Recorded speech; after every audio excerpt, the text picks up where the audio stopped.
Hello everybody and welcome back to Odin's movie vlog. I am the critic who is a cynic. Hope we're doing well in the day. We're talking about how they're already starting to make excuses for Captain Marvel. Now everyone is expecting at this point for this movie to be gigantic, to be huge. Every single box office prognosticator is saying, oh my gosh, it's going to be the biggest opening ever. It's going to be so huge, so very huge, so very big. It's going to be absolutely phenomenal. Is it going to make money this weekend? Probably. And the reason why I say that is because you can see that a lot of people are trying to basically make very heavy, to front load this movie so much that everyone's going to say, oh man, look at all of the box office, look at all the records, look at all of these things that it's making opening weekend. However, there's two factors that are not taken into account. One, yes, opening weekends are important, but just as important is weekend number two. And if you're going to have a huge opening weekend, if you're going to have everyone pretty much who is already going to see this film, everyone who is already in the process of thinking about going to see this movie, all of them are going to go see it opening weekend, well then guess what? It leaves almost nobody to see it second weekend, which means that you could probably get upwards of a 60% drop,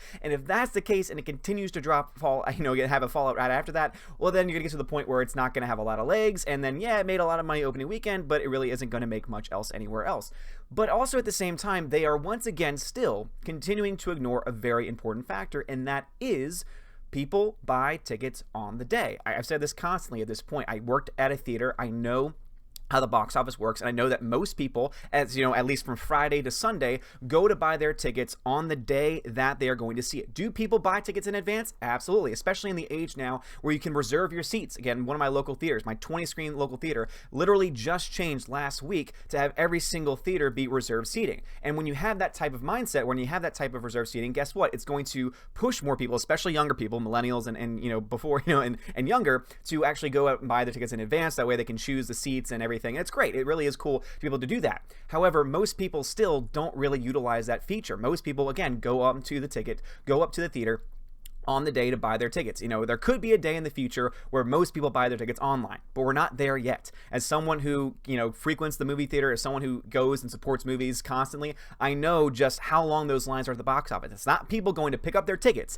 The one line that is almost always not long is the one where you tear your tickets. And guess what? That is going to be where most people go with pre-bought tickets, because guess what? They have scanners. So therefore you buy your ticket in advance, boom, they scan you, boom, you go in. You don't have to wait in line for anything. All you need is your phone to be able to do that. People just aren't utilizing that because, for the most part, most people, at least most moviegoers, are still not really technologically advanced, or at least in the know enough to be able to support that kind of a system. Now, am I saying that there's no one out there? Of course not. Am I saying that Thursday night is not going to be mostly pre-sale tickets? That's going to be the one exception. If you're going to see one day out of any given week where you're going to see pre-sales for any given major release, pre-sales on the Thursday releases are always going to be extremely high. And that's just because you have this mindset of people who are already, the ones that basically always go to the premieres, the ones who always have to see it first, who always have to be the first in line, the first to see the movie, the first to talk about it, etc. Those are the people that are going to pre-buy their tickets. Those are the ones who are going to buy their tickets in advance. So that's why if you look to any, for example, Atom Tickets, Fandango, if you go and look to see the ticket sales going on for Thursday,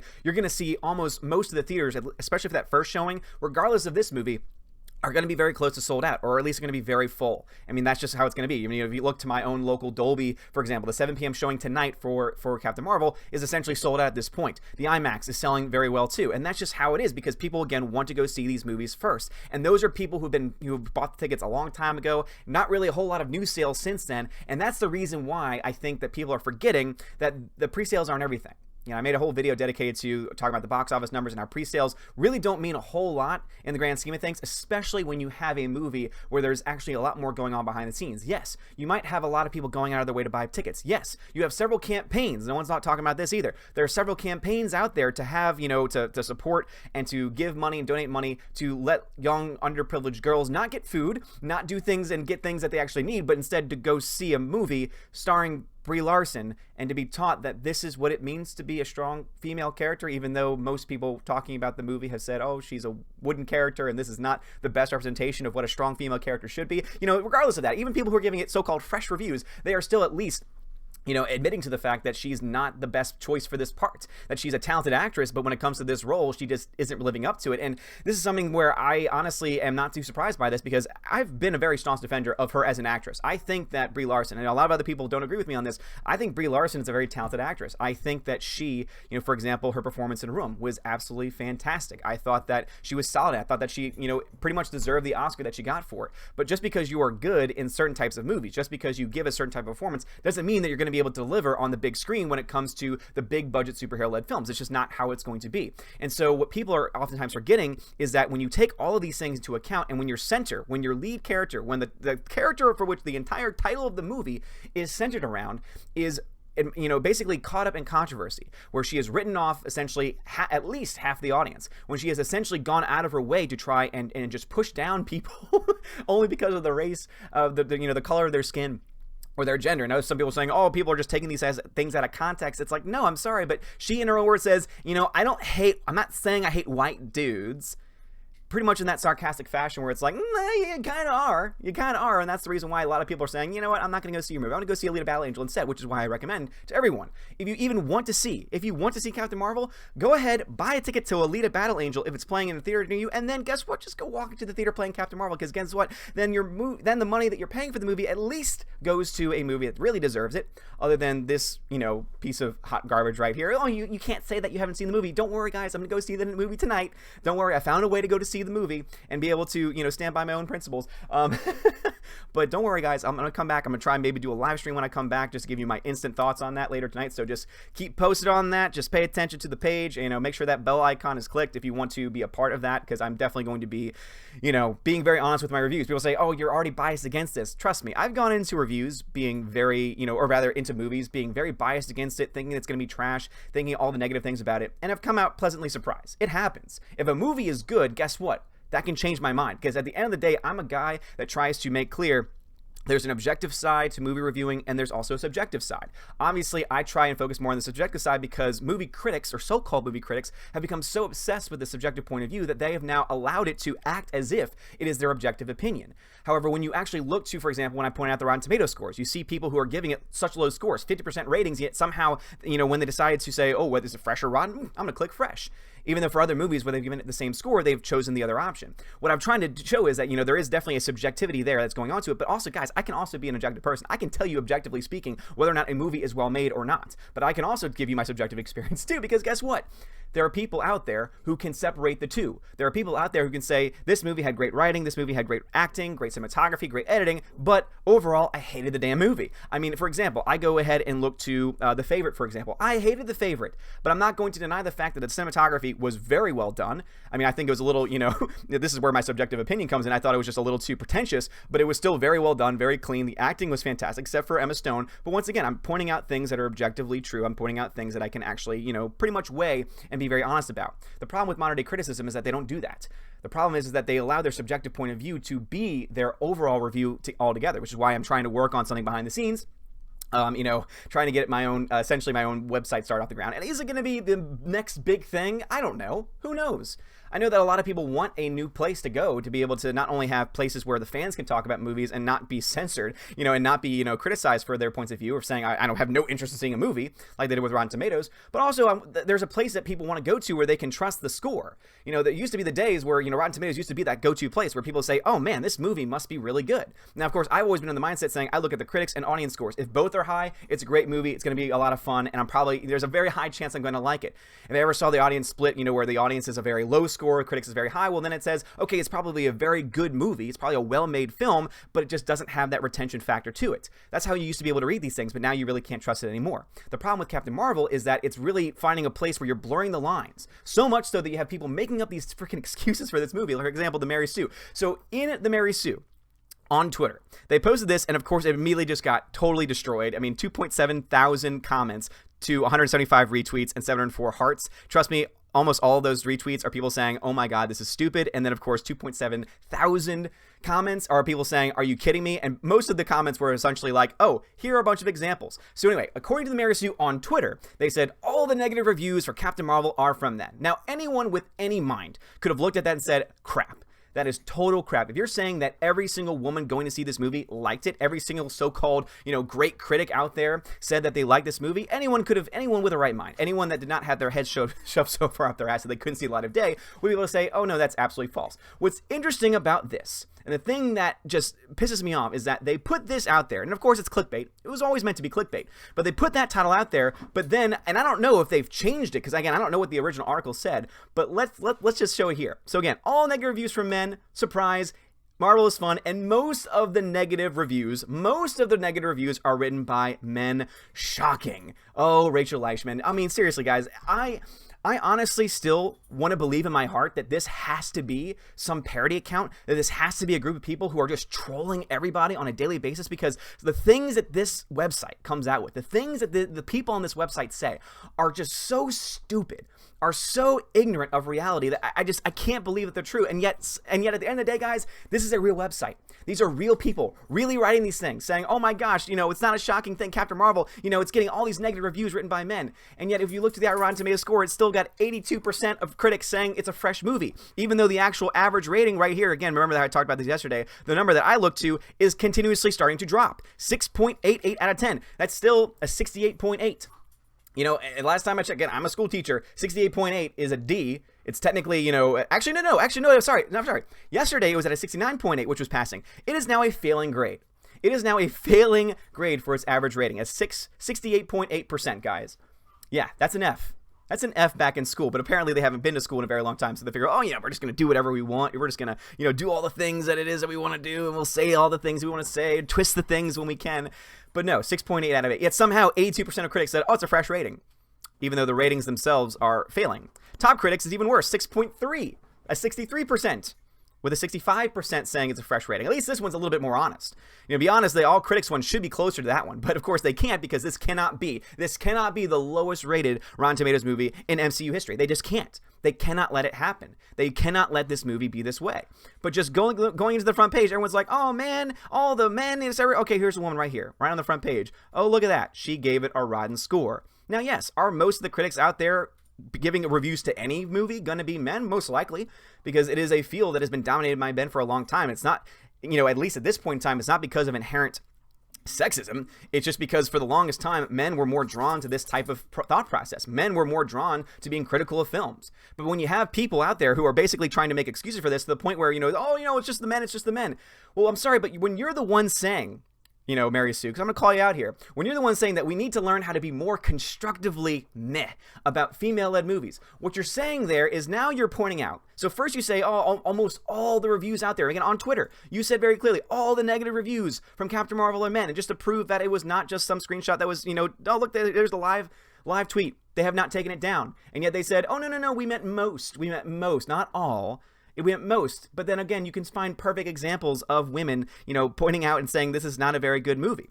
But the reason why you see a lot of these things, the reason why you see, again, another one where you see, again, fresh rating, you see some rotten scores, oh, look at that, Karen Care, it says it's fresh.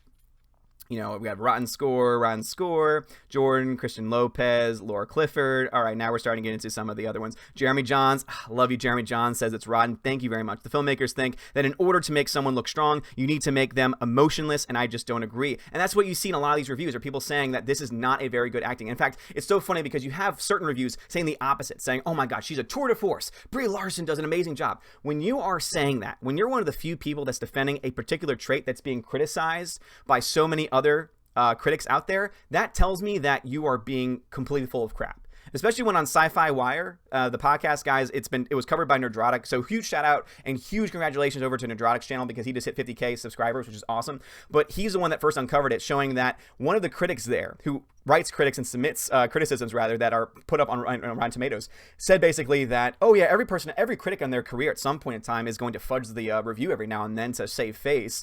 You got to pick your battles with the movies that you're hypercritical of. You always, basically admitting that he and other critics always, or at least at some point in their career, will fudge a review for the sake of protecting something, or for the sake of, saving their press pass, or regardless of, so many other things.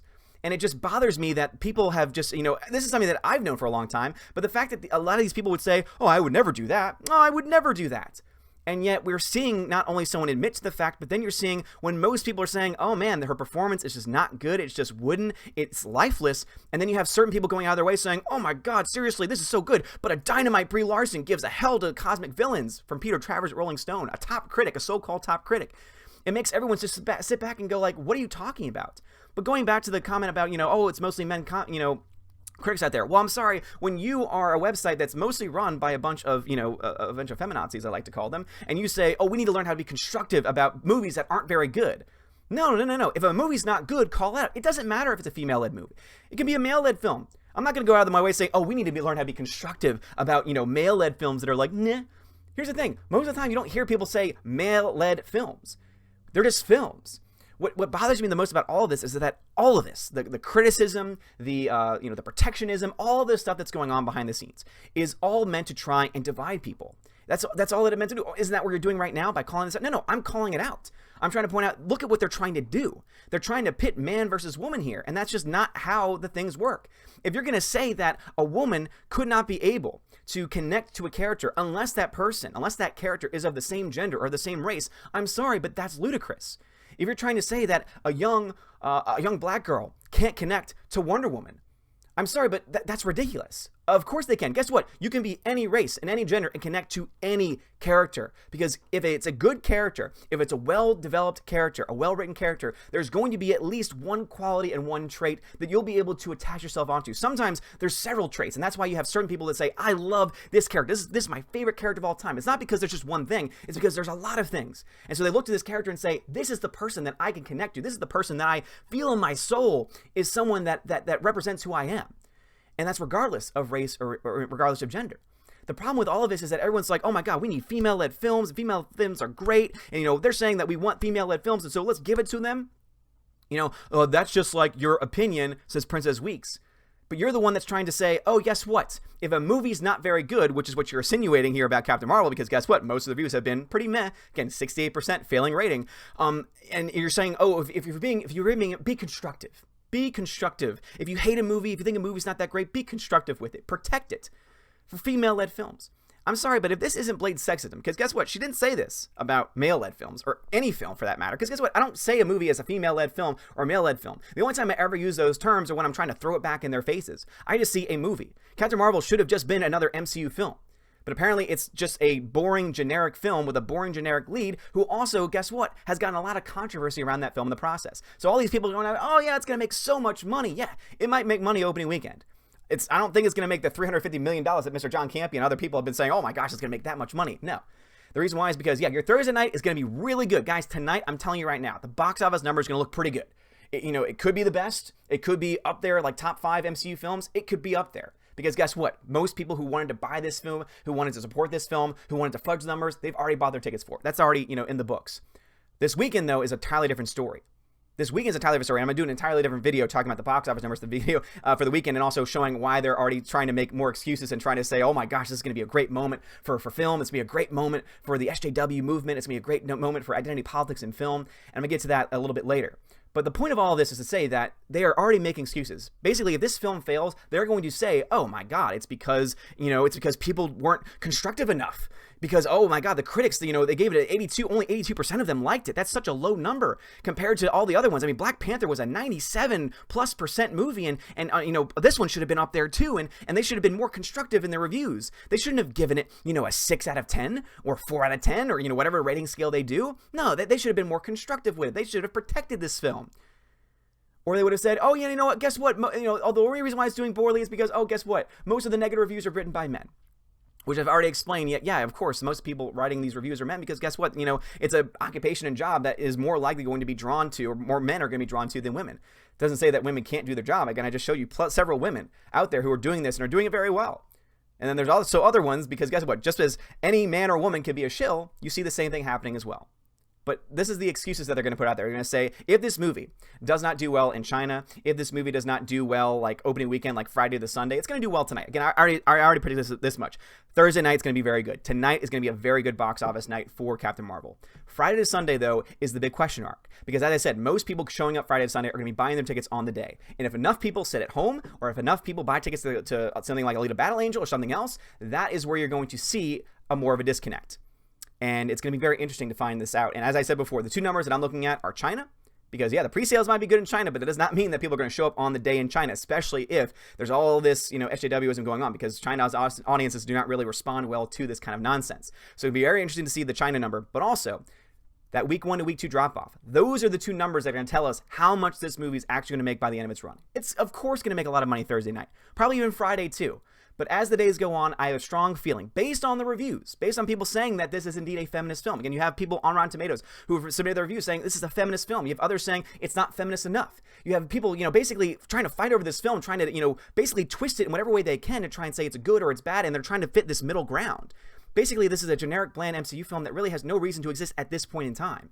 And it's not because, oh my gosh, you just said that a woman can't exist in a people. No. What I'm saying is that you should not release a film a month out from your big end to an entire phase to introduce an entirely new character who's supposed to be crazily OP, and then put people in charge that are going to write just a generic story. That's all I'm trying to say. Anyway, guys, I know I'm a little bit rambly today, but and I am back. Yesterday was crazy. Last night's video was insane because I had just gotten home from a 7-hour drive from Chattanooga, and it was awesome. And I'm gonna be working on that a little bit today, probably a little bit tomorrow. I'm gonna try and get you guys a full vlog experience of my time hiking through Chattanooga. It was beautiful, it was awesome, and I cannot wait to share that, guys, with you. But that, of course, that will be on my alternate channel, the Welcome to Asgard channel. So click the eye above my head if you want to go subscribe over there. That's where I'm gonna post all live streams, all future live streams. So the one that I'm planning on doing tonight, eventually I'm just going to unlist it because, of course, we look to the algorithm, and all the YouTube algorithm just messes up with everything. But the full live streams are always going to be posted over on that channel. Vlogs are going to be posted on that channel, and also I'm going to try and do some more just non-movie related stuff, or more political stuff, less political, religious stuff like that. Things that aren't essentially movie related. But anyway, guys, thanks for watching. Guys, if you like this video, smash that like button, give me a thumbs up, give me a subscribe. You just know at this point, especially on this day, on the day that this movie comes out, pretty much any video coming out talking about this movie is going to be attacked by trolls from all over the place, and it's going to be insane. So anything that you can do to help, I would appreciate. Thank you so much for watching. Have a wonderful day, and as always, God bless.